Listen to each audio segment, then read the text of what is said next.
Shalom, Israel. This is another A.O.I edition of Truth Be Told. And I'm your brother Ananias. And today's topic is going to be Friends 101, the nature of the friend or the nature of people, period. Today's topic we're going to be going over and studying in the book of Sirach or Ecclesiasticus, chapter 37. We're going to break down what a friend is from the perspective of the Most High. These are the things that you got to take into consideration when dealing with people. People that are close, that you've known for a long time, people that you haven't known for a while, those that you come into acquaintance with, you work with, in your family you haven't seen in a while, things of that nature. So we're going to get into it. Without further ado, we're going to start off with the book of Sirach or Ecclesiasticus in the Apocrypha. For those who don't know what this is the hidden books that were removed from the original King James Version Bible, 1611. If you go look in the 1611 Bible, you'll see that the Apocrypha is included in it. But for various reasons, churches decided to take it out. But we ain't going to get into that right now. We can give you the facts on that later on. But the Apocrypha was taken out of the King James Version Bible. And today we're going to be reading one of the chapters out of the book of Ecclesiasticus, which is dealing with friends. So let's get started. This is the book of Ecclesiasticus, chapter 37, verse 1. Every friend saith, I am his friend also, but there is a friend which is only a friend in name. So what is that saying? You're going to have some friends that's going to say, I'm his friend also. Only to say that because of the name of that person. Only a friend in name. Verse 2. It is not a grief unto death when a companion and friend is turned to an enemy. What does that mean? It is not a grief unto death when a companion and friend is turned to an enemy. It's no grief. It is not a grief unto death when a companion and a friend is turned to an enemy. It's no grief in death. It's not hard for that person that used to be your friend as an enemy now. When he dead, it's no grief. It's not hard for you to deal with. O wicked imagination, whence camest thou in to cover the earth with deceit? That's that spirit he's talking about. Coming into the world to cover with deceit.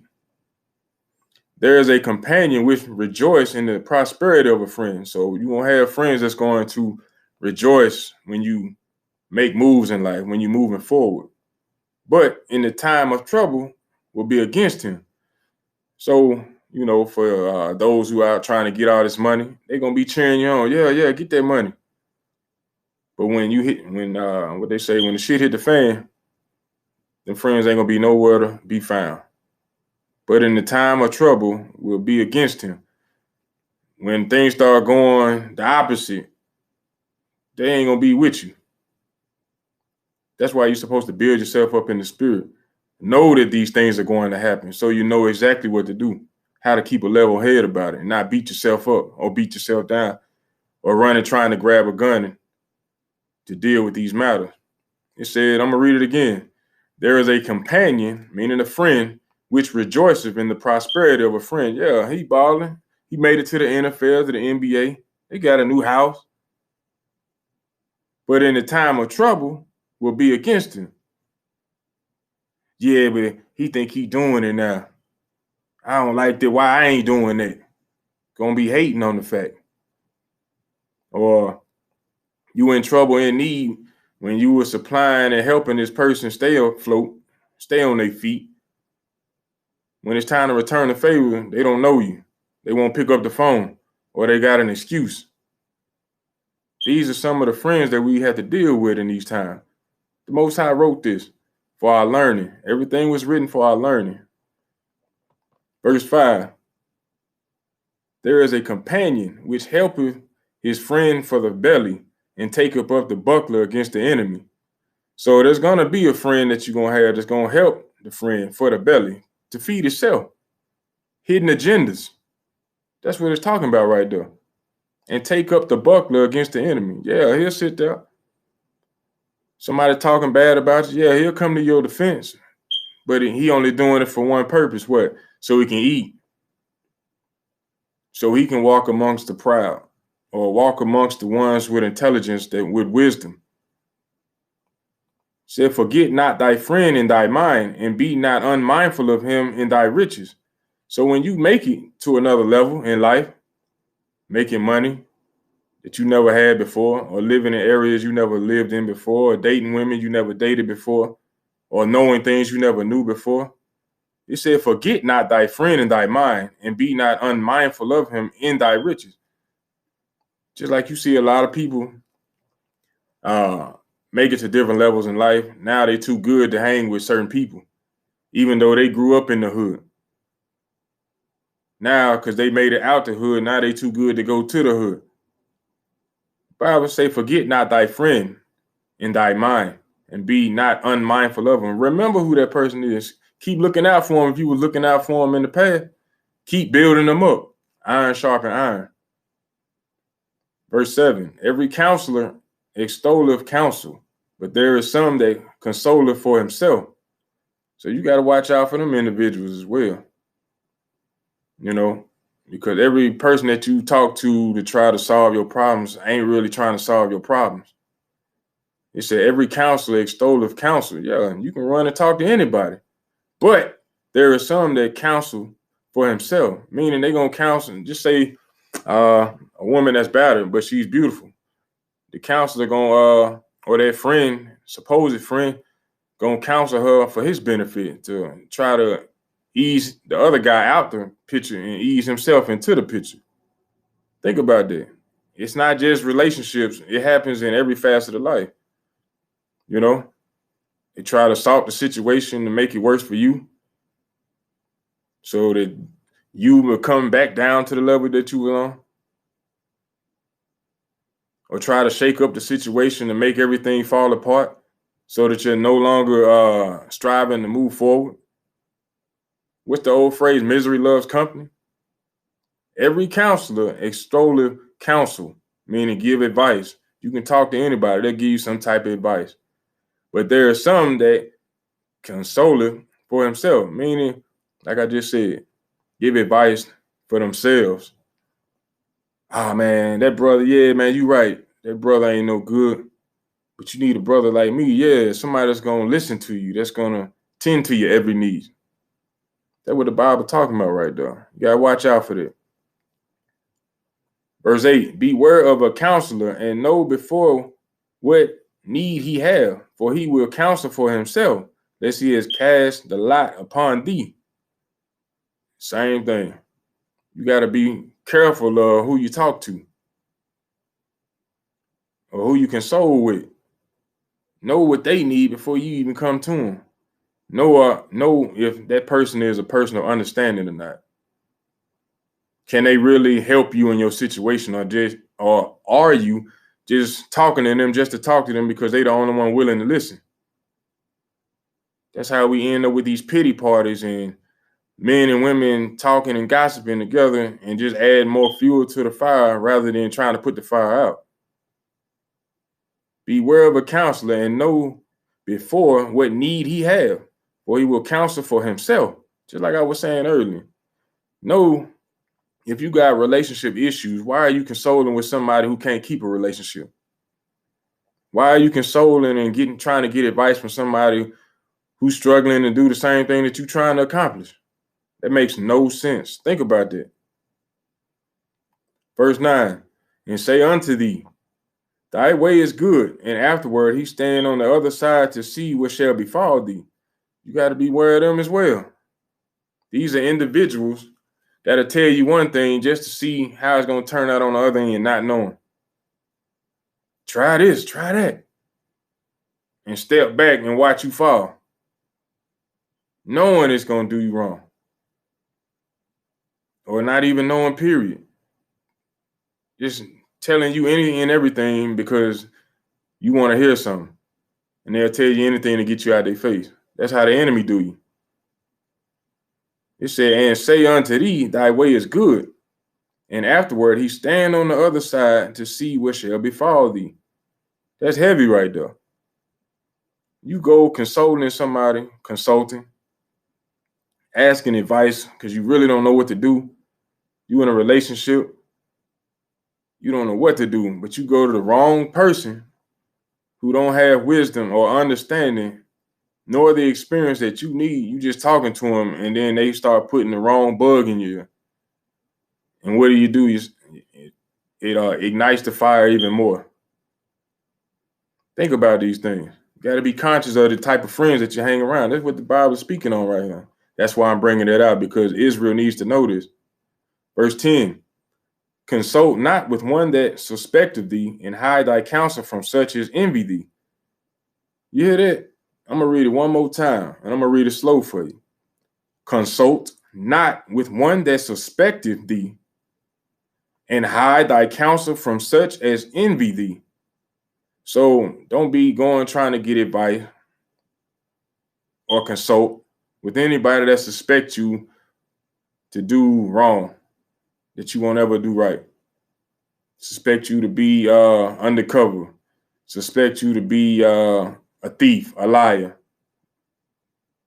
Because they ain't going to give you sound doctrine. They ain't going to give you proper instruction. They ain't going to tell you, thus saith the Lord. It said, and hide thy counsel from such as envy thee. Don't put your trust, put your problems, your burdens into those who envy you, because they're not going to give you sound advice, sound doctrine. They're not going to give you advice that you need to prosper, to build, to live on, to stand on, a foundation. They ain't going to give you that. Why? Because they envy you. They hate you. They hate the things that you're doing. Think about these things. We done heard them in different terms, but this is the Bible putting it together for you. Verse 11. Neither consult with a woman touching her on of whom she is jealous. I'm going to read that again because I kind of messed it up. Neither consult with a woman touching her of whom she is jealous. Don't go asking another woman about another woman, especially if she's the jealous type. What do you think about her? Now, you asking somebody that's out of shape, so to speak, don't feel that she's on the level she need to be, and you asking her, or you asking a brother about this woman, and this brother jealous of what you got going on, or he jealous of that woman, vice versa. I'm going to read that again. Neither consult with a woman touching her of whom she is jealous, neither with a coward in matters of war. So we got to think about that as well. When it's time to go to war, time to battle, when it's time to put the boots to the ground and make it happen, say consult not with a coward in matters of war. Don't that make sense? Think about that. When you trying to get something done, why in the world would you consult with a coward? He ain't going to give you the right advice. He ain't even going to ride with you. And if he do, he ain't going to do what's necessary. Think about that. It said, neither with a coward in matters of war, nor with a merchant concerning exchange. That's simple. A merchant. What's a merchant? Somebody that sell, buy and sell. So don't concern yourself or consult with them when it's dealing with buying and selling. They gonna look out for themselves in the matter. Think about that. Nor with a buyer of selling. Same thing. Nor with an envious man of thankfulness. Don't consult with an envious man, nor a woman, nor with an unmerciful man touching kindness. Has no mercy on anything but himself. Nor with the slothful for any work. Why consult with a lazy man or a man that don't want to do no work to give you advice on work? That makes no sense. It's like me trying to ask a farmer how to get to the moon, or asking a mechanic how to come up with a different recipe to bake a cake. They're not in the same realm. Nor with a hireling for a year of furnishing for work, nor with an idle servant of much business. What does that mean? Nor with an idle servant of much business. That's a lazy person as well. Got a lot of things going on, but ain't making nothing happen. A lot of talking, but ain't making nothing happen. Why are you consulting with a person like that? All they doing is running their mouth saying, I wish, I won't. Bible tell you clearly, a sluggard will end up in poverty. Being lazy, that's how poverty comes about. You know, think about these things. Hearken not unto these in any matter of counsel. What do you have a friend for? To counsel with, to talk to experience life with, to get advice with. But what did he say do? Verse 12. But be continually with a godly man. What's a godly man? Somebody keeping the commandments. Somebody that talk about keeping the commandments on a day in and day out basis. Speaking of the oracles of God. Whom thou knowest to keep the commandments of the Lord. Wow.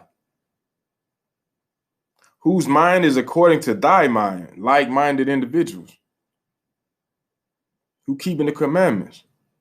Who talk about the commandments. And will sorrow with thee if thou shalt miscarry. They'll be right there by your side when you make a mistake and you fall.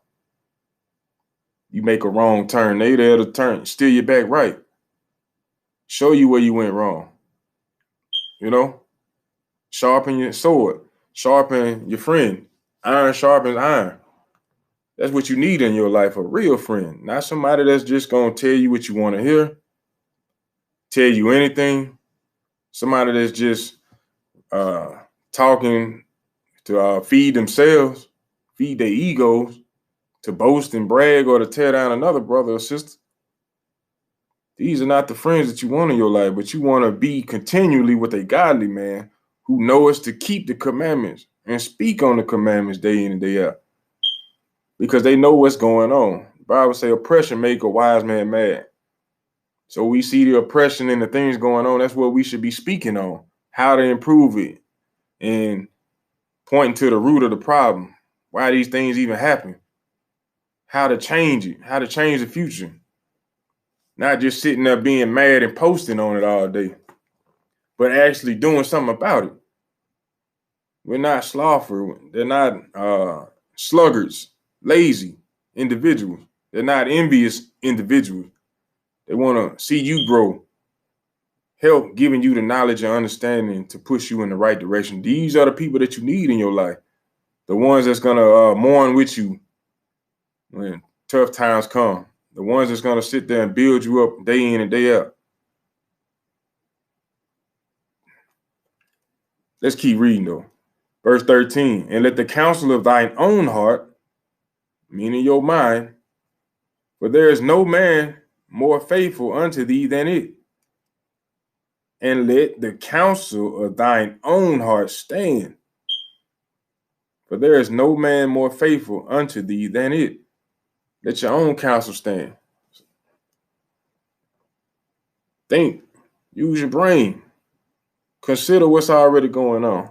Is this something that's constantly reoccurring? Same old. Why haven't I figured out how to beat this? Why I keep rearing his ugly head? Is it to pull me down, keep me from moving forward, to tempt me, to test me? Why I keep going through the same thing? These are the things we need to start looking at instead of pointing the finger. Why do these things keep happening? Well, if you're an Israelite, you'll know you must endure to the end, which means just because you came into the truth of the real knowledge of this Bible does not mean that temptation will not occur. People are not going to stop trying to test you. But being in the truth, reading his word, meditating on his word, you'll figure out how to deal with it, and it won't even bother you. You know? Think about these things. And I'm going to continue. Verse 14, for a man's mind is sometime wont to tell him more than 7 watchmen that sit above in a high tower. What it's saying right there is that a man's mind be telling him more than what 7 men that's sitting up in a tower would see coming his way. But his mind telling him all kind of things. I'll give you an example. Just say a man in prison, sit down, and you got a tower above with the watchman above sitting at the top of the tower. Their main objective, their whole job is to watch out for everything that's coming your way. They up high so they can see what's coming from afar at every angle. Different towers, different locations to look out to make sure ain't nothing coming. Ain't nobody trying to escape, nobody coming in. That's the whole job of the watchman. But a man's mind will tell him more than what they got to say. Everybody out to get me. Everybody hates me. I got to get this money, dog. I got to feed my family. I got to do this. I got to do that. I can't stand right here. Your mind will be telling you something, how you running rampant. I think Scarface made a song back in the day, my mind playing tricks on. Yeah, that's true. Your mind will do that, especially if you idle. As the scripture just said, consult not with an idle man, with much business. If you don't have anything going on, you just sitting still, your mind gonna get to wandering.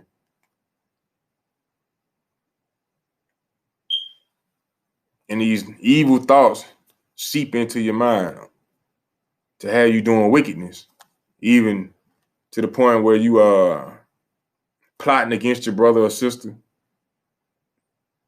You wishing ill will towards your brother or sister. Rather than trying to uplift, find a way for your people, for your family, you rather have evil thoughts and wicked thoughts in your mind and try to tear them down. That's why we're supposed to be reading this word. The Most High put it here for us, the Israelites, the so-called blacks, Hispanics, and Native Indians. He put this word here for us to help guide us, because the whole job of the enemy is to try to trick us and tempt us day in and day out. Even the 2/3 of Israel, they're going to be cut off in the end times anyway. They wicked. And their whole being is not to is to go against everything that the Most High put in place. But he said, for a man's mind is sometime wont to tell him more than 7 watchmen that sit above in a high tower. You go to Proverbs 3 and 5, and they're going to tell you, lean not unto your own understanding, but trust in the Lord with all thy heart and soul. So we can't just be going off what we see on TV or what just pops in our head. No, we got to think on these things. Verse 15, I'm going to end it right here. And above all this, pray to the Most High that he would direct thy path. You can get that in Proverbs 3 and 6. And they say, in all ways acknowledge him, and he shall direct thy path. You know?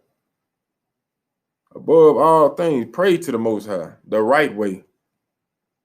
On your knees, hands spread to the heavens, facing the east. That's how you pray to the Most High. Think about what we just talked about. Just talking about friends, individuals, people in your life, whether it be family or not. He gave you an outline of people of who to watch out for and who to consult with. Because that's all a friend is, somebody to experience life with and to consult with. So if they line up with these things, check them. Because these are the people that you need in your life or not need in your life. And when you run into these individuals, you'll know exactly what to do. or you can take it into consideration as to, yeah, that's that type of person, so I can't consult with them on this matter because they ain't gonna give me the right instruction or the right wisdom or understanding that I need to move forward. So rather than just blab my problems and situations to everybody, keep it to yourself until you find the right individual with understanding. What it said, verse 12, Ecclesiasticus chapter 37, verse 12. But be continually with a godly man, whom thou knowest to keep the commandments of the Lord, whose mind is according to thy mind, and will sorrow with thee if thou shalt miscarry. Talk to a like-minded individual that's going to uplift you and give you encouragement. Not somebody that's going to add flame to the fire, add wood to the fire, and make it worse. Don't consult with those individuals. Don't waste your time. But I'm gonna end it with that, you know. So in that, I hope you learned something, and I'm gonna end it. Shalom, brother Ananias. It's another edition of A.O.I. Truth Be Told. Friends 101. Shalom, Israel.